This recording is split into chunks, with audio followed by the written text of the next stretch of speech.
হরমোনের কারণে বড় একটা পার্ট হচ্ছে তাদের কিন্তু বেবি কনসিভ নাও করতে পারে। সেক্ষেত্রে ছেলে এবং মেয়ে দুজনেই এফেক্টেড হতে পারে।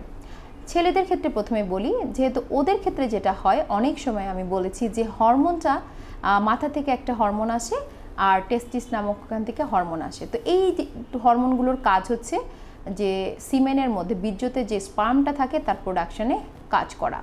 তো যদি আপনার মাথা থেকে পর্যাপ্ত এই হরমোনটা না আসে তাহলে তো প্রোডাকশন হবে না।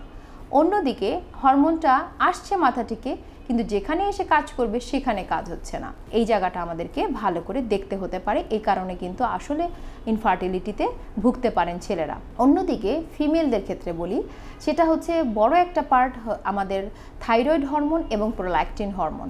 সো থাইরয়েড হরমোনের যদি ইমব্যালেন্স হয়, সেটা বেশিই হোক কিংবা কম হোক, সেক্ষেত্রেও ইনফার্টিলিটিতে সাফার করতে পারে। প্রোল্যাক্টিন হরমোন যদি বেড়ে যায়, সেক্ষেত্রেও কিন্তু তার কনসিভ করতে ডিফিকাল্টি হবে।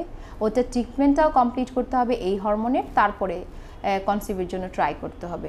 এবং সবচেয়ে বড় যে বিষয়টা নিয়ে ফেস করে সেটা আমি বলি পলিসিস্টিক ওভারিয়ান সিনড্রোম। সো এই পিসিওএস নামক যে রোগটি আছে, যেখানে মাসিকের ইরেগুলারিটি কিংবা ডিমটা ভালো করে ফুটছে না, যে কারণে তার অতিরিক্ত লোম এবং ওজন বৃদ্ধি পাওয়া, এই সমস্যাগুলো থাকে, এটাকে বলে পিসিওএস।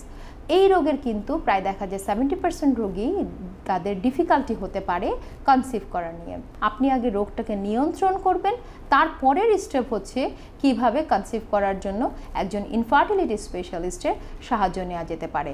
হাইপোথাইরয়েডের জন্য একটা লেভেল টার্গেট আছে, এবং হাইপারথাইরয়েডের রোগী হয়তো সে হরমোনের ট্রিটমেন্ট পাচ্ছে, কিন্তু সে তার টার্গেটে না গিয়েই যদি কনসিভ করে, সেক্ষেত্রে কিন্তু তার জন্য প্রবলেম হবে।